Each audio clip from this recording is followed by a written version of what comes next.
1982年的4月至6月，在遥远的南大西洋马岛附近海域爆发了2战后首场高技术海空对战。尽管阿空军飞行员超常发挥，给予英国远征舰队重创，但阿根廷最终还是因种种原因败给了曾经的日不落帝国。本期视频以此战中阿军贝尔格拉诺将军号巡洋舰与英军谢菲尔德号驱逐舰被击沉为例，聊一聊现代战争中完整作战体系对单舰武器发挥效能的意义，同时揭示一切主战装备依靠外购是阿军失利的重要原因。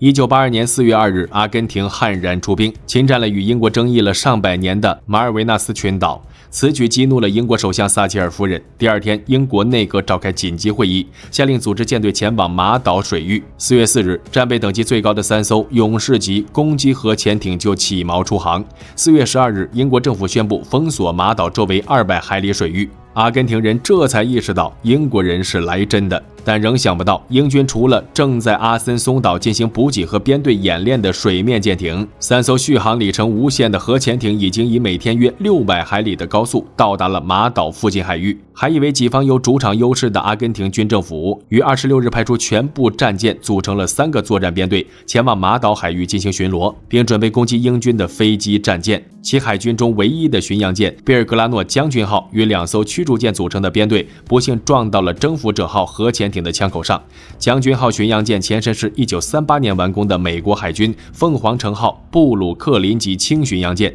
其见证了日军偷袭珍珠港，又参加过东京湾受降。战后该舰被低价卖给阿根廷。到1982年释出5月25号航母外，阿海军最重要的核心战舰。该巡洋舰的武器为5座3连装152毫米主炮，4座连装127毫米高频两用炮，20门40毫米波夫斯高射炮和18门20毫米厄利孔高射炮。1968年进行现代化改装后，增加了2座英制4连装海猫舰对空导弹发射架，舰尾的水上飞机相关设备被拆除改造成直升机甲板，可短时间内停放2架法制云雀3直升机。尽管该舰外表威风凛凛，12403吨的满载排水量也独步南美，但在美海军作战体系中，轻巡洋舰并不负责反潜，阿海军又没能力对其全面升级，埋下了被潜艇击沉的隐患。到1982年4月30日，将军号编队在马岛以南海域被征服者号发现并持续跟踪，而将军号既无舰壳声呐，又无相应的反潜武备。虽然2架云雀3直升机时不时起飞，放下吊放声呐探测水下情况，可其仅750千克的载重量限制了机载设备的性能，在恶劣天气下又不敢离将军号太远，始终没有发现征服者潜艇。而为将军号护航的是2艘同样老旧的美制萨姆纳型驱逐舰。虽然2战时是美军反潜作战的主力，但其声呐系统30多年没升级，此时其搜索能力同样聊胜于无。当时间进入到5月2日，英国战时内阁授权战舰可自由攻击阿军，但此时将军号已经离开封锁区，征服者号潜艇艇长雷德福中校举棋不定，于是又花了3个小时，通过长波电台联系特混舰队司令部，最终得到了上级发动攻击的命令。征服者号潜艇有6个533毫米直径鱼雷发射管，携带了6枚鱼叉反舰导弹和26条鱼雷。雷德福中校考虑到 Mk24 虎鱼型线导鱼雷虽然先进，却可靠性不足，于是决定冒险近距离发射2战水平的 Mk8 型直航鱼雷。当天下午3时57分，征服者号发射了3条鱼雷，并在恶劣海况下成功命中2条。将军号舰体前部和后部各被炸开个大洞，海水快速涌入，并导致动力系统瘫痪，以至于其船员在慌乱中都没能及时发出求救信号。令人难以置信的是，2艘驱逐舰竟然完全没注意到将军号中雷，直到2个小时后才掉头返回进行救援。可将军号舰长在4时24分就下令弃舰，该舰沉没，带走了323名官兵的生命。而整个马岛之战中，阿军一共才阵亡649人。此战中，阿军舰艇反潜能力之弱令人啧舌。更离谱的是，此战后阿军海军盘点家底，竟发现即使最先进的2艘英制42型驱逐舰也不敢说自己能对抗英军核潜艇。于是阿军战舰回港避战保船，将制海权拱手相让。这是核潜艇诞生后的首战，证明了其在海战中的独特作用。将军号巡洋舰的沉没让阿根廷军政府首脑加尔铁里怒不可遏，既然海军不给力，就只能指望空军能召回场子。而恰好英国主力舰队赶到后，暴露出的防空作战体系薄弱环节，给了阿空军以可乘之机。英国本是航母大国，二战结束之后长期保有仅次于美国的强大航母作战力量，并一度打造出由预警机、海磁湖拦截战斗机和防空舰组成的立体舰队防空系统。然而进入1960年代，随着英国国际地位的下降以及工党政府调整国防政策，英国海军传统的航空母舰纷纷退役。当1981年5万多吨的皇家方舟号航母被拆成废铁之后，英国海军只剩下一艘专门试验滑跃式飞行甲板的竞技神号航母和以全通甲板巡洋舰为幌子建造的无敌级航母首舰无敌号。当马岛战争爆发后，这两艘非传统航母只携带了28架海鹞式战斗机和20多架直升机仓促南下作战。然而这时英军舰队指挥官才发现，传统航母的退役导致嫦娥预警机从英国舰载航空兵序列中消失了。现在英军航母和防空舰的雷达虽然有着较远的探测距离，却存在巨大的低空盲区，这是雷达本身的工作原理决定的。美军当时新服役的宙斯盾巡洋舰也不能免俗，而海鹞式战机不但无法超音速飞行，且活动半径极小，根本做不到在距航母100公里之外长时间巡逻。这就意味着，如果阿军出动大批战机以低空飞行方式攻击英军航母，英军将只能被动挨打。为了弥补这一致命缺陷，英军只能效仿当年冲绳战役时被日军神风特工队折磨的美国海军，将护航战舰前出作为雷达哨舰，为2艘宝贵的航空母舰防空作战提供尽可能长的预警时间。但英军舰队的防空主力3艘42型驱逐舰和1艘82型驱逐舰装备的海标枪导弹系统反应时间太长，且一次只能攻击单个目标。幸好以反潜为主业的护卫舰装备的海猫或海狼防空导弹适合近战，如果能够做到有效配合，驱逐舰可以用远程雷达在很远距离发现高空飞过的敌机，必要时发射海标枪导弹将其击落，而护卫舰则可利用海猫或海狼导弹对抗多架阿军战机的低空突防。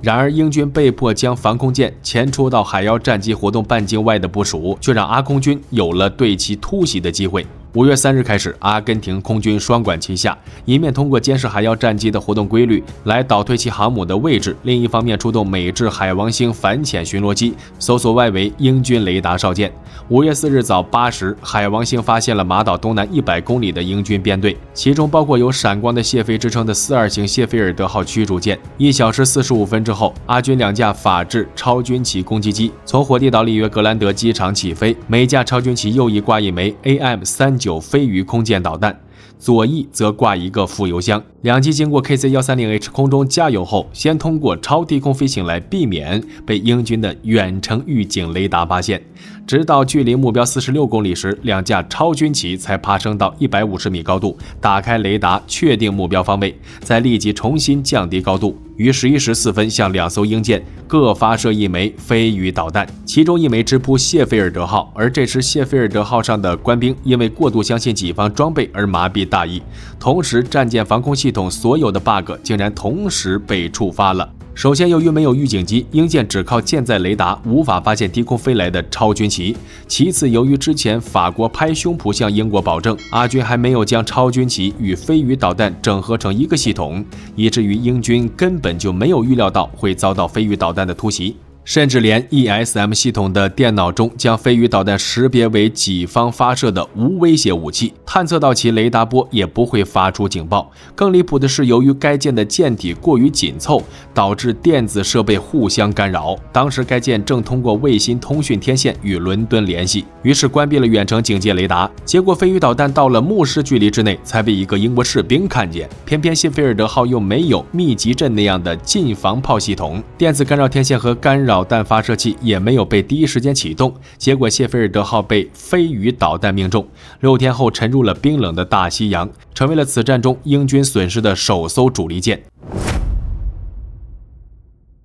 5月初，英阿海军可以说打了个平手，而且谢菲尔德号更先进，给英军的心理冲击更大。如果单看这一对比，双方谁会笑到最后还是个未知数。然而，英军毕竟是老牌海军强国，其自身有强大的军工研发和制造能力，海军也有同强敌交战的丰富经验。反观阿根廷海空军，除了卡普拉螺旋桨攻击机，全部依靠外援，这就意味着接下来的系统对抗中根本无法对英军见招拆招。当听到谢菲尔德号是被法制飞鱼导弹击中沉没，法国人趁机将飞鱼导弹的出口价从20万美元哄抬到200万美元之后，撒切尔夫人勃然大怒，向法国总统密特朗兴师问罪。在同盟利益和英国人的高压之下，法国不得不向英国交出了飞鱼导弹的技术机密。英国海军一线舰艇借此迅速调整了电子对抗系统的参数，从而避免再次被飞鱼导弹打个措手不及。5月25日，阿根廷国庆日，阿根廷空军又出动2架超军旗，向英军舰队中的大家伙发射了2枚飞鱼导弹。这次英舰就准确判断出了飞鱼导弹来袭，迅速启动了电子干扰设备，并释放干扰波条。尽管2枚飞鱼导弹最后击沉了大西洋号运输船，导致英军立体登陆装备损失惨重，却避免了主力舰队进一步损失。更加不利的是，由于美国也加入了对阿军的武器禁运，导致立下大功的海王星被迫停飞，让超军旗失去了千里眼。而且5枚空射型飞鱼导弹仅剩最后1枚，面对英法严密的封锁，阿根廷军政府使出了浑身解数，也未能再从友好国家获得1枚导弹，只得吞下了忽视国防自主能力的恶果。5月30日，阿根廷空军再次通过监控海鹞判断出了英军航母的大致位置，于是超军旗携带最后1枚飞鱼导弹出击。神奇的是，上帝竟然站在了阿根廷人那边，阿军战机成功向无敌号航母发射了被寄予厚望的飞鱼导弹，而英舰雷达发现超军旗之后，立即采取应对措施，一面启动电子干扰设备，一面迅速调整无敌号航向，使雷达反射面积最小的船头对着导弹的来袭方向。更让阿根廷意想不到的是，3架英军海王直升机竟然主动在无敌号航母前方超低空悬停，从而误导了飞鱼导弹的雷达导引头，使其将聚在一起的直升机当成了真正的目标。而当飞鱼导弹上钩后，3架海王星又迅速爬升，让飞鱼导弹失控坠海。就这样，英国海军在无法在超军旗发射飞鱼导弹之前将其击落，更不能直接摧毁飞鱼导弹的情况下，成功运用现有作战体系内的手段，化解了阿根廷人的飞鱼导弹优势。这种通过灵活运用现有武器弥补已知技术缺陷的强大能力，正是老牌军事强国相对于阿根廷这样所谓的地区强国的真正碾压优势。因此，马岛之战中，阿根廷军队虽然有一定数量、性能突出的单件武器，却无法对抗拥有更强大也更完备体系的英军，这也成为了今天众多国家发展海空军的一大警示。那么，屏幕前的朋友，你们认为阿根廷战争开始前还需要获得哪些武器才能避免被英军击败呢？请在评论区打出来。我是大胖兵，我们下期节目再见。